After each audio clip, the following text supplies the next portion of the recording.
Good morning friends, Radhe Radhe. কেমন আছো তোমরা সবাই? আশা করি সবাই খুব ভালো আছো, আমরাও বেশ ভালো আছি। তা যেটা হয়েছে, মানে যেটা হওয়ার ছিল সেটাই হয়েছে।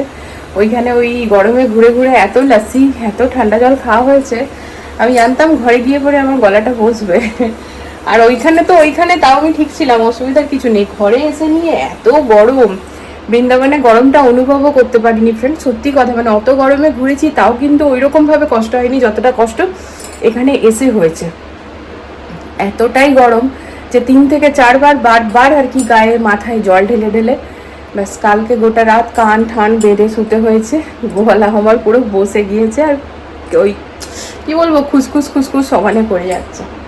তো আজকে হচ্ছে সানডে, কালকে ব্লগ করিনি, কারণ ওই যে একদিন মাঝখানে গ্যাপ চলে গেছিলো, এডিট করে উঠতে পারিনি, তাই দিতে পারিনি। তা আমি তো ফ্রেন্ডস দিনের ব্লগ দিতেই পছন্দ করি, তাই কালকের দিনটাকে ভাবলাম থাক, গ্যাপ নিয়ে নিয়েছিলাম। তো আজকে আবার সকাল থেকে, সকাল খুব একটা নয়, এখন বাজছে 9:45। তো 9:45 বাজছে, এখন থেকে ব্লগ স্টার্ট করলাম। হাজব্যান্ডের জাস্ট সেশন এখনই শেষ হলো। তো আজকে জল খাবারে হবে, এদিকে দেখো লই কেটে নিয়েছি, লুচি, আর এদিকে সসপ্যান ভরে একেবারে চা বসিয়ে দিয়েছি। তো গরম গরম চা, তার সাথে লুচি, আর ফ্রিজে আছে বৃন্দাবনের কেসার পেড়া। তো এইসব দিয়ে আজকে হবে জল খাবার। কিছু কি ডিফারেন্ট আছে নাকি? ক্রোমা থেকে করলে যদি কোনো এক্সটেন্ডেড ওয়ারেন্টি যেটা করিয়েছিলাম না, ওটা তো মানে ড্রাই সার্ভিস আছে, আমাদের এখানে একবার ক্রোমা ভিজিট করতে হবে। অত ঝামেলার দরকার নেই, তুমি আগুন কোম্পানি থেকে করে নেবে। হ্যাঁ, কে ক্রোমা ঠোমা যাবে? আর তার থেকেও বড় কথা, ক্রোমার থেকে করালে বলো যদি কিছু খরচা হয় সে আমাদেরকে পকেট থেকেই করতে হবে। হ্যাঁ, ওটাই হয়, ও নামের হয়, ওয়ারেন্টি গ্যারেন্টি কিছু হয় না। তো কোনো খরচা হলে খালি আমাদেরই করতে হয়। হ্যাঁ, তখন ওই ওদের নতুন নতুন গল্প, এইটা কভার থাকে না, ওটা কভার থাকে না। তো ক্রোমাতে এখন কে যাবে ঝামেলা করে বলো রোদে গরমে? তো হ্যাঁ, লিভিংটা তো হয়েছে, 2টো রুমের করে নাও। তো হাজবেন্ডকে বললাম সকাল সকাল ফ্রেন্ডস এসি সার্ভিসিংয়ের জন্য ডেকে নিতে, কারণ আমাদের লিভিংটা তো কিছুদিন আগে ওই ইঁদুরের কর্মকাণ্ডের জন্য তো হয়েছিল, সার্ভিসিং হয়েছিল প্রপার, পুরো সব কিছু হয়েছে।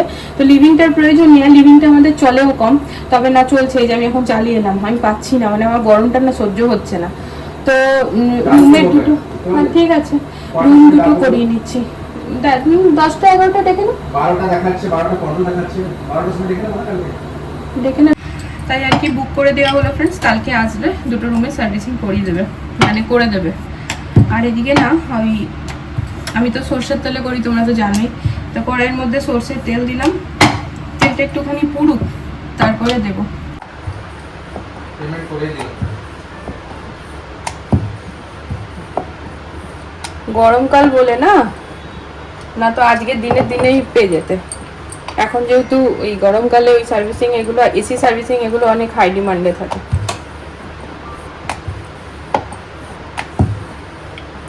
বাবুদেরকে উঠিয়ে দাও গো।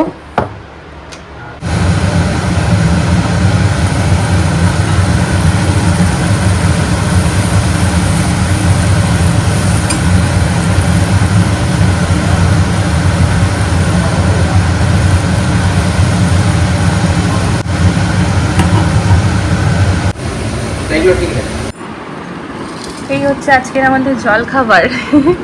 লুচি দিয়ে চা খেতে খুব ভালো লাগে ফ্রেন্ডস, তবে লুচিটা যদি বাসি হয় তাহলে বেশি ভালো লাগে। তুমি ভালো করে জিজ্ঞেস করনি, ভালো করে জিজ্ঞেস করো। Alexa, how many days for 27th August? 60 days আছে। Alexa, how many days are left for 27th August? Good morning, Shri Shri. Good morning. Thursday, the 27th of August 2026 is in 60 days. এবারে শুরু হলো counting. আমার মেয়েদের এখন এই 10টার পরে ওদের সকাল হয়েছে, ওরা ঘুম থেকে উঠেছে। 11টা, হ্যাঁ। মাম্মাম একটু তো মান সম্মান রেখেছিল, তুমি সেটাও আবার ডুবিয়ে দিলে। উনি 11টায় উঠেছেন, এই যে এখনো ব্রাশ করেনি, কিন্তু এসে নিয়ে আগে অ্যালেক্সাকে জিজ্ঞেস করতে এসছে। हजारों वर्ष पहले जब पृथ्वी पर धर्म कमजोर पड़ने लगा था, लालच बढ़ रहा था, अहंकार बढ़ रहा था और इंसान भी पहाड़ियों के बीच एक दिव्य शक्ति तपस्या में लीन थी। किसी को नहीं पता था कि वह स्वयं भगवान विष्णु है। दिन बीतते गए, महीने बीत गए, साल से आर्कियोलॉजिकल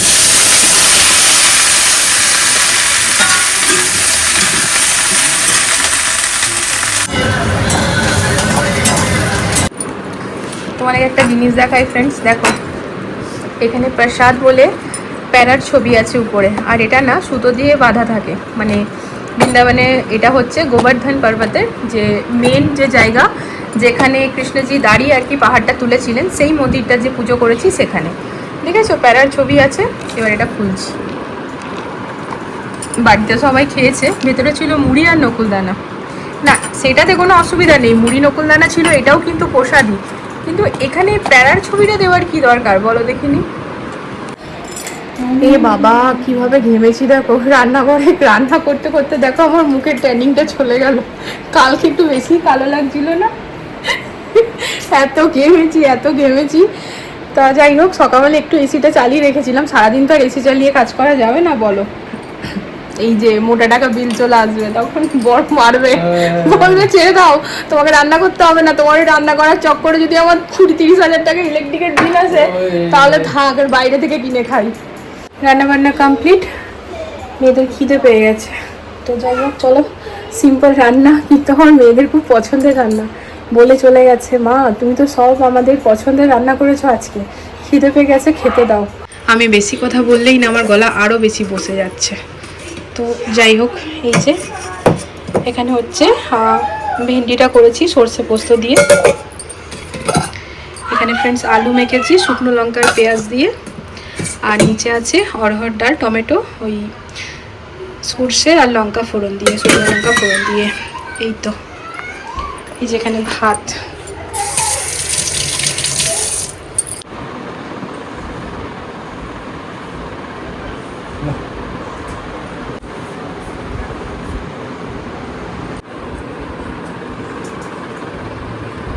সময় এখন 8:35। তো দুপুরবেলাতে ফ্রেন্ডস খাওয়া দাওয়া করে নিয়ে পরে রেস্ট নেব না, মানে রেস্ট নেব ভেবেছিলাম, বাট ঘুমাবো না এরকমটাই ঠিক করেছিলাম, কিন্তু না ওই কিছু রিলস এডিট করার পরে 1 ঘন্টা মতো ঘুমিয়েই পড়েছিলাম।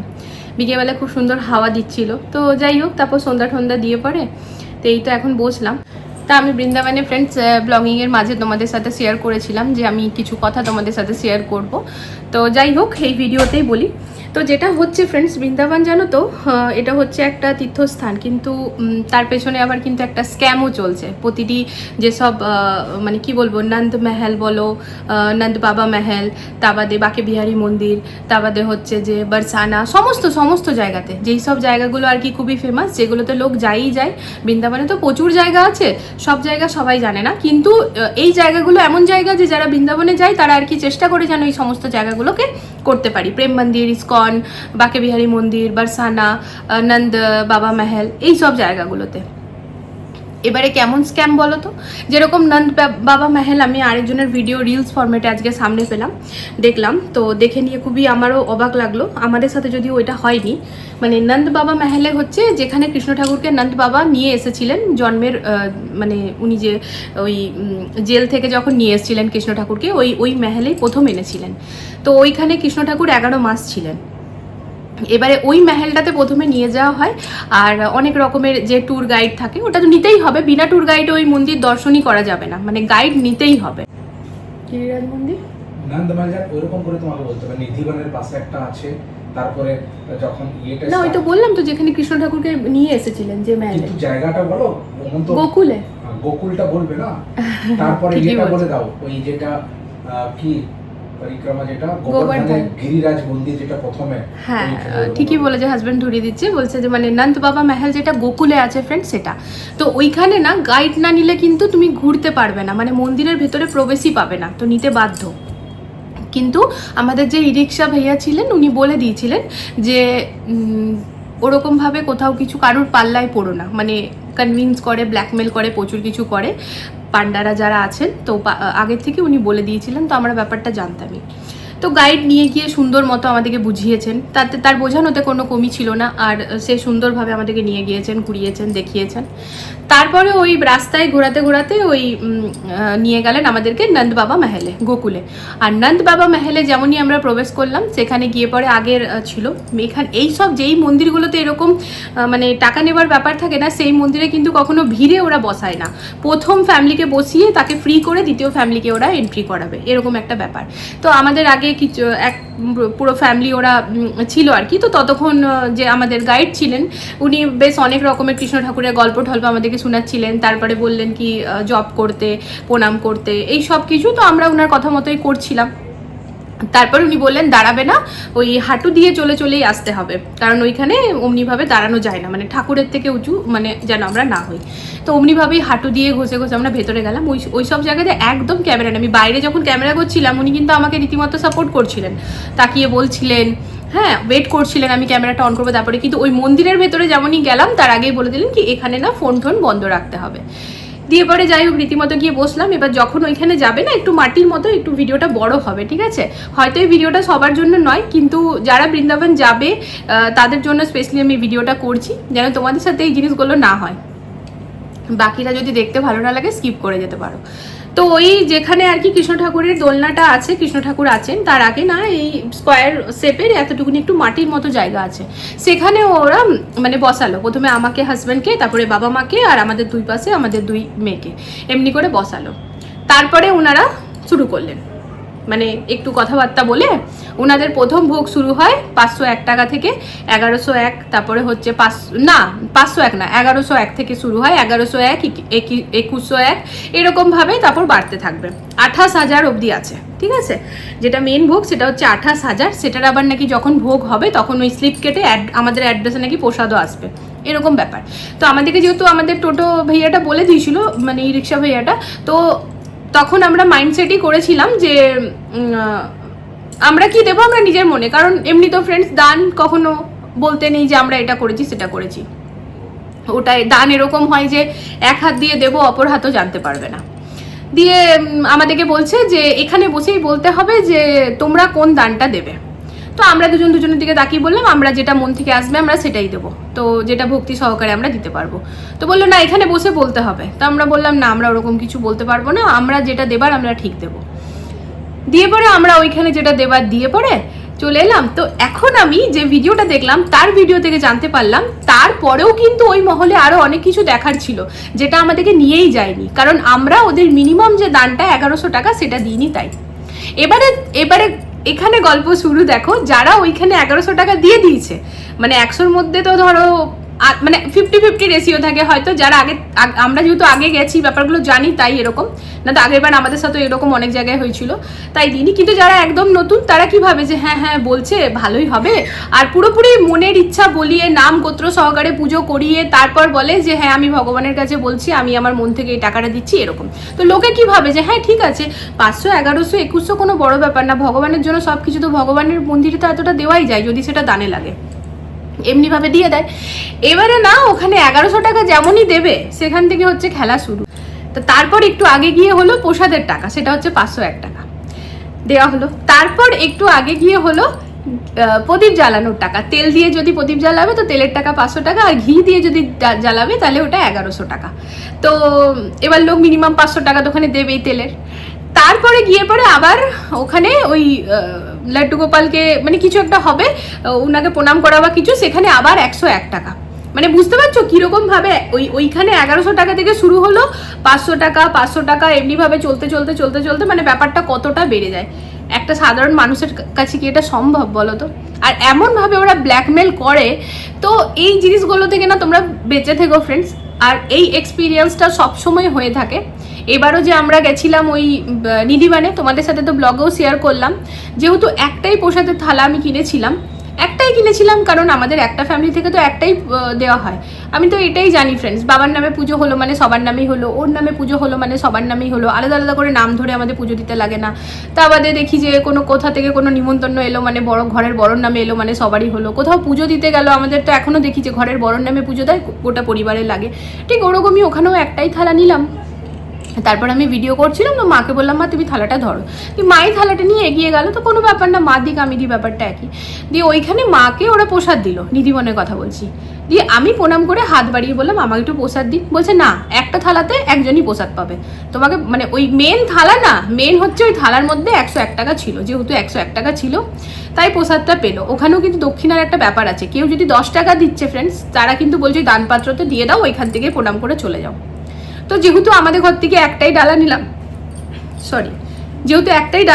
সেই জন্য প্রসাদ আর আমাকে ওরা দিল না। সেটা হলো নিধিবনের গল্প। এরপরে বলি, আমরা যখন ইয়েতে গেলাম, গোবর্ধনে গেলাম কালকে সকালবেলাতে, কালকে এলাম আমরা বৃন্দাবন থেকে, না পরশু, হ্যাঁ পরশু সকালবেলায় আসার আগে যখন আমরা গোবর্ধন পর্বতে গেলাম পরিক্রমা করতে, তখন প্রথমে গিয়ে পড়ে হচ্ছে গিরিরাজ মন্দির, যেখানে কিনা দাঁড়িয়ে পড়ে শ্রীকৃষ্ণ নিজের কড়ি আঙুলে পুরো পাহাড়টাকে তুলেছিলেন ওই জায়গাতেই। হ্যাঁ, মান্যতা আছে ওখানে যে পাথরটার উপর দুধ দিয়ে পরে পুজো হয়, দুধ দিয়ে ফুল দিয়ে প্রসাদ দিয়ে, সেই পাথরটার উপরেই দাঁড়িয়ে আর কি ভগবান শ্রীকৃষ্ণ পুরো পাহাড়টা তুলেছিলেন, এরকমই ব্যাপার। তো এটা হচ্ছে বড় মন্দির। তো ওইখানে ঢুকলাম, ঢুকে নিয়ে পরে স্বাভাবিক ওখানে গেছি তো পুজোর ডালা তো নেবই। তো আমি মাকে বললাম যে মা একটাই নিয়েছিলাম, তো মা বললো নেবো, তখন ঠিক আছে, মন থেকে যখন নিল তখন মাও নিল, আবার আমি তো আগেই নিয়েছিলাম। যে আমি গেলাম ভেতরে, ওখানে আবার কি বলতো, আমরা দুজন গেলাম, ওই যে আগেই বললাম ফ্যামিলি মানে আমরা দুজন গেলাম, ওরা গেট লাগিয়ে দিল, আমরা যতক্ষণ না কমপ্লিট হবো সেকেন্ড জনকে ঢুকতে দেবে না। প্রপার পুরো কনভিন্স করে, ব্রেন ওয়াশ করে না করতেই হবে, পুরো ফোর্স করে ওরা, লিটারেলি পুরো ফোর্স করে, এরকম ব্যাপার। তো যাই হোক, ওখানে আবার মিনিমাম ছিল সেটা হচ্ছে ওখানে 201 টাকা থেকে শুরু। তো আমরা দিয়ে থুয়ে ওখান থেকে বেরালাম। আমার হাজব্যান্ড একটুখানি রাগই করছিল, মানে ও এটাই বলছিল যে দেখো দান পুণ্য তো নিজের ভক্তির ব্যাপার, এটার আবার কোনো এরকম হয় নাকি যে আপনি এরকম লিস্ট বানিয়ে রেখে দেবেন। হ্যাঁ, কারণ সরকার থেকে তো কম আসে না, কিন্তু এই সাধারণ পাবলিককে এরকমভাবে ঠকানোর কি কোনো মানে হয়? তো এবারে যেরকম সিস্টেম ওরা বানিয়ে রেখেছে, তো সেটা হলো দিয়ে আমরা পুজো টুজো ওখান থেকে করে বেরালাম। তারপর আমাকে বললো কি যে বেটা এখানে সকাল থেকে প্রদীপ জ্বলেনি, তোর ঘিতে প্রথম প্রদীপ জ্বলবে, তো ঘিতে। এবার সেটা শোনার পর বলো কে দাঁড়ায়, ঘি নিয়ে এলাম আমি, কিন্তু আমার ওখানে ভুল হলো, পরে মাথায় আমার আসছিল, মানে হাজব্যান্ড বলছে যে আমাকে বলা উচিত ছিল যে আমি ওটা খুলে ঘিটা নিজেই ঢেলে দেবো, সেটা আমি বলিনি। তো আমি ঘিটা এনে পরে ওনাকে দিলাম, উনি বলে প্রদীপের চারদিকে 7 বার ঘুরিয়ে দেয়, আমি ঘুরিয়ে রাখলাম। পরে রিয়েলাইজ হলো ফ্রেন্ডস, ওই ঘিটা কিন্তু আবার ওইখানে চলে গেল যেখান থেকে আমি কিনলাম, পাশেই সামনেই ছিল। মানে বুঝতে পারছো, ঘিয়ের টাকাটা আমি দিলাম আর ঘিটা এমনিভাবে রোল হচ্ছে। আমার মতো কতজন যে ঘিয়ের টাকা দিচ্ছে কে জানে। তারপর মারা ভেতরে গেছে, তো মা বলেছে আমি 51 টাকাই দেবো। তো উনি কি করেছেন, ওই পাথরটার মধ্যে না ওর দুধ আর জল মিলিয়ে দেয়, তার মধ্যে ফুল থাকে। হ্যাঁ, আর সকালে তো দেখালামই ফ্রেন্ডস, উপরে প্যারার ফটো আর ভেতরে মুড়ি আর নকুলদানা, প্রসাদ মুড়ি নকুলদানাও হয়, কিন্তু ওরা অ্যাকচুয়ালি এটা স্ক্যাম করে আর কিছু না। তো ওই প্রসাদটা কেবল ভগবানের মুখের সামনে নিবেদন করা বাকি ছিল, বাকি কিন্তু ফুল দিয়ে মা দুধ দিয়ে সমস্ত ঢালাঢালি করে পুজো হয়ে গেছে। তো তারপরে প্রসাদ নিবেদন করবে, ঠিক তার আগের মুহূর্তে মাকে বলছে দিন 201 টাকা। তো মা বলছে না আমি 51 টাকা দেবো। তো বলছে না 201 টাকা দিতেই হবে। মা বলছে আমি 51 টাকাই দেবো। তো বলছে যে তাহলে আপনার পুজো হবে না। মা বলছে না হোক, কিন্তু আমি 51 টাকাই দেবো। এ মা, প্রসাদটা জানো না ভগবানের মুখের সামনে না দিয়েই কিন্তু মাকে প্রসাদটা ফেরত দিয়ে দিল। দিয়ে পরে মা বেরিয়ে এলো, মায়ের মনটা একটু খুঁতখুত করছিল। তো এবার যাই হোক, কিছু করার নেই। মানে ভাবো ফ্রেন্ডস, ওরা ধর্মের জায়গাতে বসে কিরকম ভাবে এটা অধর্মেরই একটা কাজ। তুমি ঠাকুরকে ফুল দিলে, তুমি ঠাকুরকে জল দুধ দিলে, কিন্তু ভোগটা যখন ঠাকুরের মুখের সামনে দেবে, যেহেতু মানুষ বলছে যে না আমি অতটা দক্ষিণা দেবো না, আমি কম দেবো, তাই জন্য ভোগটা মুখের সামনে ঠাকুরের দিলে না। তো এই জিনিসগুলো কিন্তু বৃন্দাবনে খুব হয়। আমরা লাস্টবার গেছিলাম, তখনও আমাদেরকে এরকম ভাবে, হ্যাঁ গো ওই যমুনা কিনারে যেটা ছিল ওটা কি মন্দিরটা, যেটা নিধিবনের পরে নিয়ে গেছিল, নন্দ বাবা মন্দির করেই তো চলছে চারিদিকে, ওইটাও নন্দ বাবাই। হ্যাঁ নন্দ বাবাই না। আগের বার যেটা আমাদের সাথে হয়েছিল, নিধিবনে আমরা পরিক্রমা করার পরে যখন আমরা যমুনা কিনারে গেলাম, তার আগে ওই নন্দ বাবা করে একটা ছিল, যেখানে কিনা ওই মূর্তি বসানো আছেন, বাবা মা এরকম ভাবে মূর্তি বসানো আছে। তো সেই মন্দিরে বললো হাত টাত ধুয়ে ঢুকতে, আমি আর হাজব্যান্ড দুজনে ঢুকলাম। তারপরে ওনাদের শুরু হলো, ওখানে দেখছি স্ক্যানার, পেটিএম সব রাখা আছে। ওই দেখেই তো আমি এমনি আমার মাথা ঘুরে গেছে, মানে কত টাকা দিতে হবে জানি না, কারণ ওদের যা ডিমান্ড থাকে। তো আগের বার তো আমার প্রথমবার ছিল ফ্রেন্ডস, মানে পণ্ডিতজিকে মুখের উপর না বলবো, এটাও একটা মন থেকে ভয় লাগছিল। তো যাই হোক বসেছি, দিয়ে পরে আর ওদের ডিমান্ডও, কিন্তু ওরা না মানুষ দেখে কথা বলে। যদি মানে ওদের তোমাকে দেখে মনে হয়েছে যে হ্যাঁ তুমি দিতে পারবে, তাহলে কিন্তু ওদের ডিমান্ডটা অন্য রকমের থাকে। আর যাদেরকে দেখে ওদের মনে হবে যে না দিতে অতটা পারবে না, তাদের কাছেও বেশি থাকে, কিন্তু তাও একটু ডিমান্ড মানে অ্যামাউন্টটার একটু 19-20 ফরক থাকে। দিয়ে পরে এরকমভাবে বলছে। তো আমি তখনও কিন্তু আমার হাজব্যান্ড কিছু বলেনি, কিন্তু আমি বলেছিলাম যে আমি যদি এরকমভাবে দান পুণ্য করি, আমরা করেও থাকি, ভান্ডারা করেও থাকি, তো এরকম যখন যেটা করার আমরা করে থাকি, কিন্তু আমরা যেটা করব, যেটা দেবো সেটা নিজে দাঁড়িয়ে করব, দাঁড়িয়ে দেবো, আমরা যেন দেখি যে হ্যাঁ কোথায় জিনিসটা গেল। তখন সে লিটারেলি আমার উপর রাগ করছে, মানে আমার হাজব্যান্ডকে বলছে এই জন্য বলি বইয়ের কথা শুনতে নেই, এই জন্য বইয়ের কথা শুনতে নেই, তুমি যা ডিসিশন নেবে তুমি নিজের মাথা থেকে নাও, তুমি যেটা দক্ষিণা এখানে দেবে, যেটা দান পুণ্য করবে নিজের মাথা থেকে নাও, ওয়াইফের কথা কিন্তু একদম শুনবে না। এইরকমভাবে লিটারেলি সে কথা বলছে, তুমি ভাবতে পারছো এরকমভাবে কখনো কোনো ঠাকুরমশাই কথা বলে? তো যাই হোক, লাস্টে কিন্তু আমার হাজব্যান্ড 1100 টাকা ওখানে দিয়েই এসেছিলেন। এবারে কি বলতো, প্রতিটা মন্দিরে যখন তুমি এরকম সিন দেখবে না, তখন প্রায় কম করে হলেও প্রায় 20 থেকে 25 বা হয়তো তারও বেশি, শুধুমাত্র এরকমভাবে দিতে দিতে লাগবে। ভগবান কি সত্যি কারো কাছে এরকমভাবে কিছু চান? ভগবান তো খালি বলে ভক্তি মনে আমাকে ডাকো, তাতেই যথেষ্ট। তো এবারে আমরা এটাই বুঝেছি ফ্রেন্ডস, কি সব মন্দিরে অমনি ডালা নিলে চলবে না, কিছু কিছু মন্দিরে মাথা ঠেকিয়ে প্রণাম করে দানপাত্রতে যেটা নিজের ক্ষমতা সেটা দিয়ে চলে আসতে হবে, যেটা কিনা এই লাস্ট 2 বার বৃন্দাবন যাওয়াতে আমরা বুঝতে পেরেছি। আর অনেকের মুখেই আরও অন্যান্য জায়গা থেকে শুনছি, শুধু বৃন্দাবন বলে না, সব তীর্থস্থানেই নাকি এখন এরকম বিজনেস হয়ে গেছে শুরু। আর অনেক লোক এরকম ভিডিও বানিয়ে বানিয়ে বলছে, আর বানাবেই না কেন? এটা তো ভুলই, বলো। যারা ওখানে ঠাকুরমশাইরা, পণ্ডিতজিরা, পান্ডারা আছেন, তাদের কিন্তু মান্থলি স্যালারি ফিক্স থাকে। আর সমস্ত কম বয়সী ছেলেরা যারা কিনা একদম মানে ইয়াং ছেলে, যে কিনা একদম চাকরি ঠাকরি করা দরকার, তারা কিন্তু সবাই ঠাকুরমশাই হয়ে বসে আছেন। আর কেনই বা বসবেন না? কারণ এত মোটা ইনকাম তাদের, ঠাকুরের নামে তো লোক লাখ লাখ টাকা দিয়ে দেয়।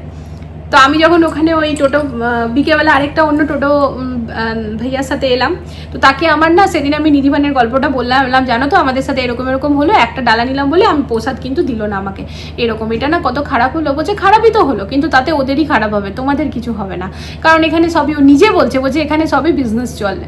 বড় বড় মানুষরা কি করে, মানে লাখে লাখে দান করে ফ্রেন্ডস।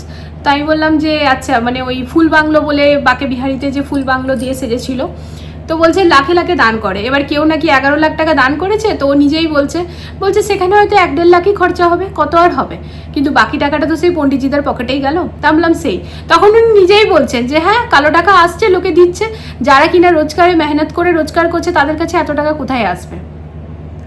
তো এই হচ্ছে কথা, মানুষের ভক্তির জায়গাটাকে, যেখানে কিনা মানুষ ভক্তি সহকারে ভগবানকে ডাকবে, সেখানে ওরা পেটিএম আর স্ক্যানারটা সামনে রেখে লোকের মনে ভয় ধরিয়ে দিচ্ছে। মানে ভগবানের জায়গায় গিয়ে ভগবানকে কি ডাকবে? মানুষের এটা মাথায় চলছে, এই রে এবার কত টাকা বলবে কে জানে ট্রান্সফার করতে, এই হচ্ছে ব্যাপার। তো তোমরা যখন বৃন্দাবনে যাবে ফ্রেন্ডস, এইগুলোর থেকে একটুখানি বেঁচে থেকো। বৃন্দাবন কেন, যে কোনো তীর্থস্থানে আমাদের সাথে এরকম আগেও হয়েছে। হ্যাঁ, তবে প্রেম মন্দির, ইসকন, এগুলোতে এরকম কোনো ব্যাপার নেই, আজ অবধি বুঝতে পারিনি। দানপাত্রতে তোমার মন হলে দাও, যদি তোমার মন থেকে না আসছে বাইরে কোনো গরিব মানুষকে খাইয়ে দাও, যেরকমটা তুমি কমফোর্টেবল সেটাই করতে পারো। ইসকনেও এরকম কোনো ব্যাপার নেই। আর ইসকনে তো একদমই নেই, বলো। ইসকন প্রেম মন্দিরে এরকম নেই। হ্যাঁ, ইভেন চারধাম যে আমরা গেছিলাম ফ্রেন্ডস, চারধামে না, আমি বৈষ্ণো মাতার যে মন্দির চারধামে আমরা যে গেলাম, সেখানে আমি প্রথমে ভাবলাম কি টিকিট লাগবে, কারণ ওখানে না স্ক্যান করে যেতে হচ্ছিল। তারপর হাজব্যান্ডকে জিজ্ঞেস করলাম, বলছে না না স্ক্যান করে ফ্যামিলি মেম্বারকে অ্যাড করলাম আমরা, বাট কোনো টিকিট লাগেনি। বৃন্দাবনে কোনো মন্দিরেরই কোনো এন্ট্রি ফি নেই, সব ওই ভিআইপি এন্ট্রির খেলা, আর হচ্ছে বেশি বেশি দক্ষিণার খেলা। যদি তুমি টাকা দাও, তুমি সামনে গিয়ে ভিডিওসও বানাতে পারবে, আর যদি তুমি টাকা না দাও তাহলে তোমাকে একদম পেছনে দাঁড়িয়ে দেখতে হবে, তোমাকে বেশিক্ষণ দাঁড়াতেও দেবে না, ঝটপট করে বার করে দেবে। ওই হচ্ছে ব্যাপার। সবচেয়ে বেশি স্ক্যাম হচ্ছে ওই নন্দ মন্দির করে চারদিকে, হ্যাঁ সব জায়গাতে, যে নন্দ বাবার নাম করে কিন্তু প্রচুর স্ক্যাম হয় ফ্রেন্ডস, প্রচুর। তো ওইটাতে ধ্যান রেখো। যমুনা নদীর কিনারে যে আছে, যেটা ওটা কেসি ঘাট না, ওটা কেসি ঘাট, নিধিবনের পাশে। হ্যাঁ, কেসি ঘাট নিধিবনের পাশেই যে মন্দিরটাতে নিয়ে যায় নন্দ বাবা করে মন্দিরটা, তো ওইখানে ফ্রেন্ডস বিরাট বড় স্ক্যাম হয়। আর তা বাদে হচ্ছে নন্দ বাবা মহল, যেখানে কৃষ্ণ ঠাকুরকে গোকুলে জন্মের পর প্রথম নিয়ে আসা হয়েছিল সেখানে। তো এই তো হচ্ছে কথা। গিরিরাজ মন্দির, যেখানে আমাদের ওই যেটা কি পর্বতটা, গোবর্ধন পর্বতে যে প্রথম যে মন্দিরটা গিরিরাজ মন্দির। তারপর ওখানে বাকি জায়গাগুলোতে গেলাম, সেখানে এরকম কিছু সেরকম কিছু ছিল না। মানে হ্যাঁ, এই ব্যাপারটা তো সব জায়গাতেই আছে, বাট প্রেসার ব্যাপারটা ছিল না। এই মন্দিরগুলোতে লিটারালি প্রেসার করা হয়, পুরো ব্ল্যাকমেল করা হয় যে এরকম ব্যাপার, হ্যাঁ চাইবই, আমাদের অধিকার আছে, ঠাকুর মশাইদের অধিকার থাকে চাওয়া, এরকম একটা ব্যাপার। তবে এইসব জিনিসগুলো ফ্রেন্ডস মাথায় রেখো, কিন্তু বৃন্দাবন সবাই যেও, বৃন্দাবন খুব সুন্দর জায়গা। বৃন্দাবনের প্রতিটি রাস্তা, প্রতিটা গলি, প্রতিটা জায়গা, সব জায়গাতেই মনে হয় যেন রাধাকৃষ্ণের যে প্রেম, রাধাকৃষ্ণের যে ভালোবাসা, সেই জিনিসটা অনুভব হয় মন থেকে। আর বৃন্দাবন যে যায় বলে ভগবান তাকে ডাকে, খুব সত্যি কথা। যেমন বরসানা সবাই যেতে পারে না ফ্রেন্ডস, যাকে রাধারানী নিজের হাতে ডাকে, সেই মানে যার উপর রাধারানীর কৃপা থাকে সেই বরসানা যেতে পারে। তো বৃন্দাবন তো বলবো একদমই যাও। বৃন্দাবন যাত্রা যে করে নেয় না, তার 4 ধাম যাত্রার সমান হয়। তার কারণ হচ্ছে যখন ভগবান শ্রীকৃষ্ণের বাবা মা বলেছিলেন যে আমরা 4 ধাম যাত্রা করব, তো উনি 4 ধামকে বৃন্দাবনে এনে দিয়েছিলেন। কারণ ওনার বাবা মা যেহেতু বয়স্ক ছিলেন, তো ওনার বক্তব্য কি করে যাবে এত বয়সকালে, তাই বৃন্দাবন যখনই আমরা ঘুরে নেবো আমাদের 4 ধাম যাত্রা পুরো হয়। বৃন্দাবন এখন আমরা পুরো ঘুরতে পারিনি ফ্রেন্ডস, এখনও অনেক জায়গা আছে। আবার খুব জলদি যাব, যেদিন এরকম হবে কি ঠাকুর ডেকে নেবে আর আজকেই চলে হয়, গাড়ি উঠাবো, বেরিয়ে যাব। আর বৃন্দাবনে এলে পরে ফ্রেন্ডস একটুখানি টোটো অটোতে কিন্তু ভালোই খরচা হয়। হ্যাঁ, সব ই রিক্সা যে ভাইয়ারা তারা খারাপ বলবো না, তবে ম্যাক্সিমাম লোক কিন্তু বিজনেসই করবে। আর আবার কিছু কিছু আছে যে কিনা একদম জেনুইন টাকা নেবে। আর ওখানে যেহেতু এরিয়া ডিভাইডেড আছে, যে একটু খানিকক্ষণ যাওয়ার পর অন্য টোটো, আবার একটু খানিকক্ষণ যাওয়ার পর অন্য, এরকমভাবে না খরচাটা অনেক বেশি হয়। তো অনেকে স্কুটি ভাড়া নিয়ে নেয়, স্কুটি কিন্তু রেন্টে পাওয়া যায়। আমরা যে গেছিলাম আমাদের ওমেক্স এটার্নিটি, ওখানেই কিন্তু স্কুটি ভাড়াতেও পাওয়া যাচ্ছিল। তো আমরা পুরো ফ্যামিলি ছিলাম, তো স্কুটি নিয়ে তো কোনো লাভ হবে না। আর বৃন্দাবন থেকে এনেছি ম্যাগনেট, যেটা কিনা লাগিয়েও দিয়েছি, তোমাদের সাথে শেয়ার করেছি যাই হোক করে দিই। এই দেখো ফ্রেন্ডস, তো এইগুলো নর্মালি ফ্রিজ ম্যাগনেট। আমার ফ্রিজে যেহেতু ননভেজ থাকে না, তাই আমি ঠাকুর লাগাতেই পারি ম্যাগনেট, কিন্তু আমার ফ্রিজ হবেই না, কারণ ওটাও ওই টাফন গ্লাসের। তো আমার দরজাতে হয়। এই দেখো, আই লাভ বরসানা মেরো বৃন্দাবন, এগুলো তো এইবারই নিয়ে এলাম। এই রাধাকৃষ্ণটা কি সুন্দর লাগছে দেখো, একদম কিউট কিউট। আর প্রেমানন্দজি মহারাজজিকে নিয়ে এলাম। এইবার যখন আমরা গিয়েছিলাম, প্রেমানন্দজি মহারাজজি ধ্যানে গিয়েছিলেন। উনি যমুনা কিনারে এক কুটিরে, ওইখানে উনি ধ্যানে বসেছিলেন। তার জন্য না উনি সৎসঙ্গ করেছেন, না উনি পরিক্রমাতে বেরিয়েছেন। তো অনেক অনেক ভক্ত, আমরাও ইভেন অপেক্ষা করেই এলাম উনার। তো আবার খুব জলদি উনার পরিক্রমা স্টার্ট হচ্ছে। আশা করি নেক্সট বার যখন যাব উনার দেখা পাবো। তো এই তো হচ্ছে ফ্রেন্ডস আমাদের বৃন্দাবনের গল্প। 3-4 বছর আগে আমরাও বাবুদের সামার ভ্যাকেশনে কিন্তু ওই ইয়েতেই গেছিলাম, মসুরি গেছিলাম, দেহরাদুন গেছিলাম, আর হ্যাঁ ঋষিকেশ গেছিলাম, সেটাও ভালো লেগেছিল, হরিদ্বার। তো সেই ট্রিপটা যতটা না এনজয় করেছি, তার থেকে অনেক অনেক বেশি এনজয় আমরা এখানে করেছি বৃন্দাবনে। বৃন্দাবন এমন একটা জায়গা। আর জানো তো ফ্রেন্ডস, আমরা পরে জানতে পারলাম যে ইয়েতে রমন রেতিতে না 10 বছর ধরে একটা হাতি আছে, যে কিনা সকাল আর বিকেল 2 বেলারই আরতি ওই হাতিটাতেই করে। ভাবতে পারছো? এটা আমরা আগে জানতাম না।